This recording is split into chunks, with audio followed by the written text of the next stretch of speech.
Oi, gente, tudo bom? Como é que vocês estão? Espero que estejam todos bem neste momento meio complicado. Como vocês já sabem, agora as aulas têm que seguir essa nova metodologia e a gente vai dar prosseguimento aos capítulos que a gente estava vendo. Iniciando a unidade 2 do livro, certo? Que é a unidade que vai falar sobre vida e evolução com o capítulo 5. O capítulo 5 é o capítulo sobre reprodução. Para os que ainda não me conhecem, eu me chamo Rogério Queiroz, eu sou formado em Química pelo Instituto Federal, me formei aqui em Maracanaú e atuo como professor de Ciências no SESC Integral na Pajuçara. Retomando aqui ao nosso tema, né, da aula de hoje, reprodução. Primeiro, a reprodução ela é o que diferencia um ser vivo de um ser não vivo.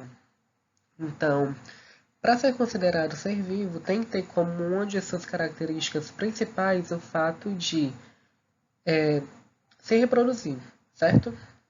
Outro fator muito importante é que a reprodução ela é fundamental para que haja a manutenção da vida no planeta. Para que as espécies continuem existindo, é preciso que haja a reprodução. Então, muitas espécies entram em extinção justamente, sei lá, devido à quantidade reduzida de seres e acaba que a reprodução ela fica muito limitada. E a reprodução ela é o que possibilita a formação de descendentes. Então, quando a gente olha para o nosso pai e para a nossa mãe, nós temos características muito semelhantes às deles. Isso devido à reprodução e essa questão de descendência, ancestralidade.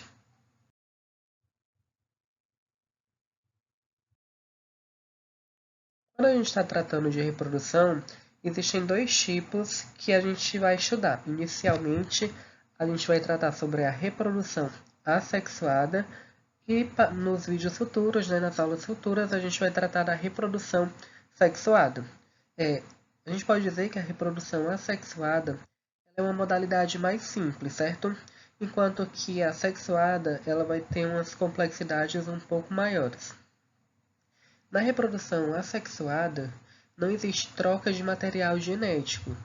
Então, por exemplo, eu acho que o exemplo mais fácil de citar é a questão do homem e da mulher. O homem ele tem um material genético e a mulher tem outro material genético, que são os gametas, certo? E eles precisam cruzar esses materiais genéticos para que haja a reprodução. Então, o espermatozoide precisa se juntar com o óvulo feminino para que haja a reprodução.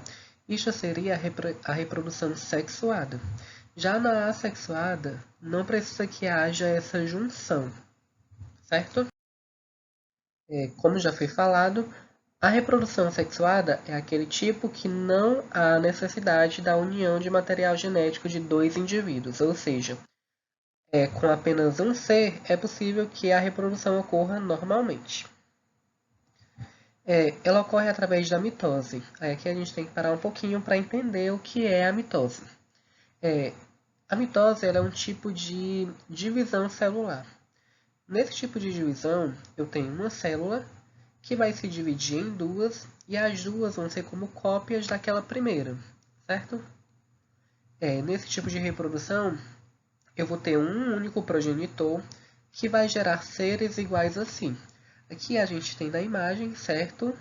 Uma planária que vai ser dividida em duas. Vamos supor que a gente fez aqui um corte na planária. Cada pedaço vai gerar uma planária diferente. A planária 1 e a planária 2 aqui. Se eu dividir ela em 4 planárias, eu vou formar 4 planárias diferentes e assim por diante. A reprodução assexuada ela vai ter vantagens e desvantagens, certo? As principais vantagens é que ela mantém as características daquela espécie inalterada ao longo do tempo. Por quê? Porque nesse tipo de reprodução eu tenho como se fosse vários clones do mesmo indivíduo. Então, eles vão ter as mesmas características durante muito tempo.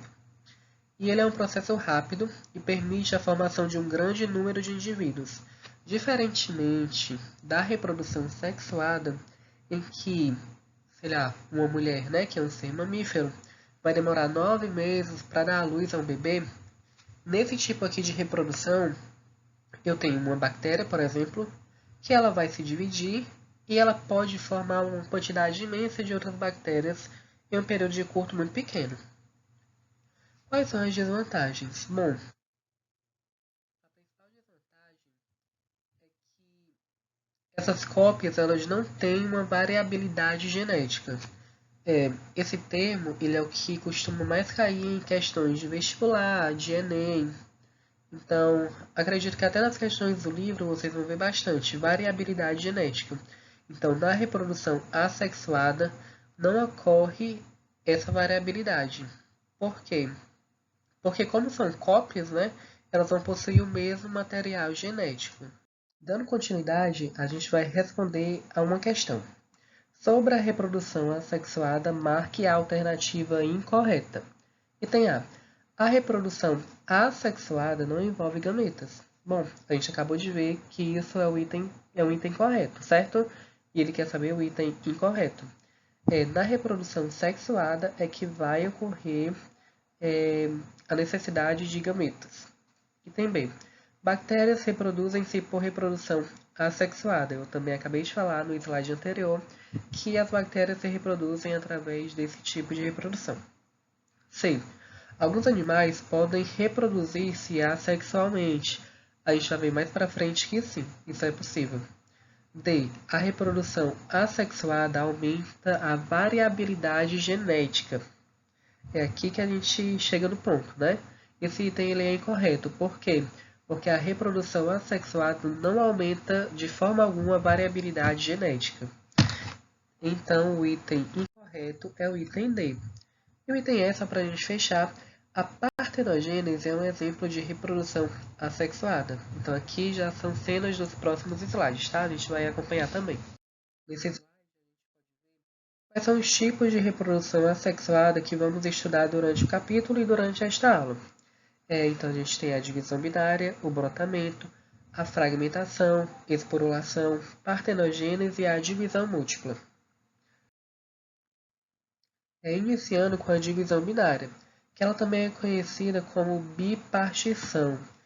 Esse modo de reprodução gera descendentes que são cópias idênticas do progenitor. Então, como eu já havia falado anteriormente, é um tipo de reprodução sexuada que eu tenho um indivíduo que vai se dividir em dois, certo? E acaba que esses dois indivíduos são cópias daquele primeiro indivíduo.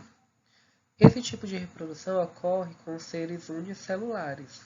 E a gente tem como exemplo bactérias, protozoários e algas unicelulares. E a gente pode acompanhar tá? Que poderia ser uma bactéria que ela vai se dividir. Inicialmente, na verdade, ó, a gente pode ver que tem um núcleo, certo? Esse núcleo bem aqui, ele vai virar dois núcleos para que possa haver a divisão celular e virar dois indivíduos diferentes. Acompanhe aí no GIF, né, da animação, que eu tenho uma única célula, sei lá, vamos supor que é uma bactéria. Essa bactéria se divide em duas, certo? E ocorre a reprodução por divisão binária ou bipartição. Já no brotamento, é um tipo de reprodução que pode acontecer tanto com seres unicelulares, tanto com seres multicelulares, certo? O principal exemplo seria que a esponja. Esse tipo de reprodução também é conhecido como gemiparidade ou gemulação. É o tipo de reprodução em que novos indivíduos são formados a partir de brotos. Como a gente pode ver aqui do ladinho, né, eu tenho uma esponja, quando vai para o lado eu tenho uma esponja com um brotinho. Esse brotinho ele pode ficar ali grudado na esponja, né, na esponja principal, ou ele pode se separar e virar um ser individual, diferente do outro. Como outro tipo de reprodução assexuada, nós temos a fragmentação, que ela vai fazer parte de indivíduos que têm uma possibilidade de regeneração muito grande. Então, ele é um tipo de reprodução em que um ou mais fragmentos de um ser vivo se destacam, dando origem, cada um deles, a novos indivíduos iguais ao progenitor. Aqui nós temos o exemplo da planária, certo? A gente pode imaginar que eu tenho essa planária principal. Eu vou fazer 4 cortes. No texto eu coloquei 3 partes, tá? Mas aqui na imagem são 4, então a gente olha para a imagem. Cada parte da planária vai dar origem a uma planária diferente.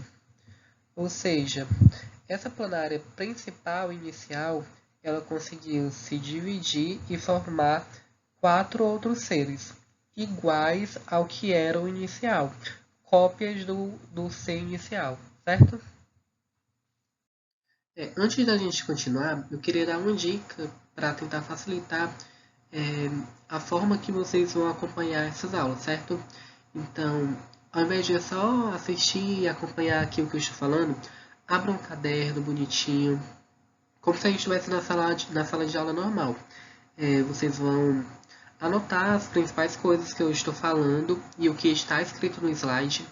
E depois, vocês podem pausar o vídeo se tiverem alguma dúvida e conferirem no livro, para ver se isso facilita ou não. Depois que eu terminar de falar tudo aqui, vocês vão no livro, ler o capítulo e tentem organizar melhor as informações, certo? Um outro tipo de reprodução assexuada é através de esporulação. Então a gente tem, por exemplo, um fungo, e esse fungo ele vai liberar esporos pelo ambiente. Só que esse esporo é como se ele fosse uma célula muito resistente e ele vai estar adaptado a ambientes e a locais desfavoráveis para o surgimento da reprodução. Quando eles encontram, por exemplo, o fungo, ele gosta de ambiente úmido, ambiente quente. Então, quando ele encontra esse tipo de ambiente, aí sim o esporo vai estar preparado para se reproduzir e acontecer a questão da multiplicação celular. Então, se a gente deixar uma comida fora da geladeira, sei lá, deixem um mingau fora da geladeira durante um dia, vocês vão ver a quantidade de fungos que vai surgir neste mingau. Então, esse é o tipo esporulação. Já na partenogênese, a gente tem um tipo de reprodução um pouco mais peculiar, certo? O principal exemplo é a abelha. Então, a abelha, ela tem tanto o tipo assexuado de reprodução quanto o tipo sexuado.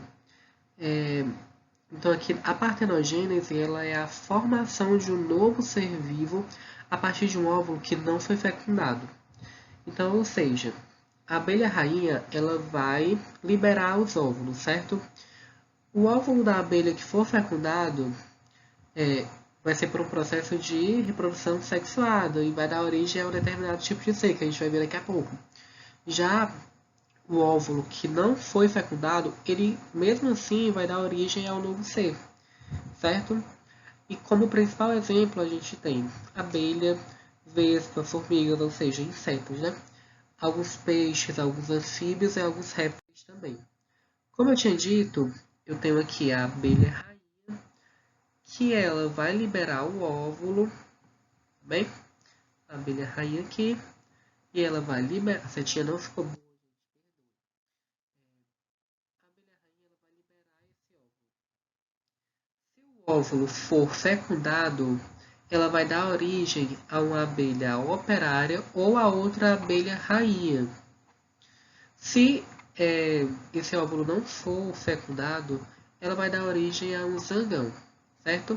Aí, quando ela dá origem ao zangão, eu tenho o que a gente pode chamar de partenogênese. Na divisão múltipla, eu tenho um tipo de reprodução que ocorre a partir da subdivisão do núcleo de uma célula, que eu vou chamar essa célula de célula-mãe, em vários outros núcleos.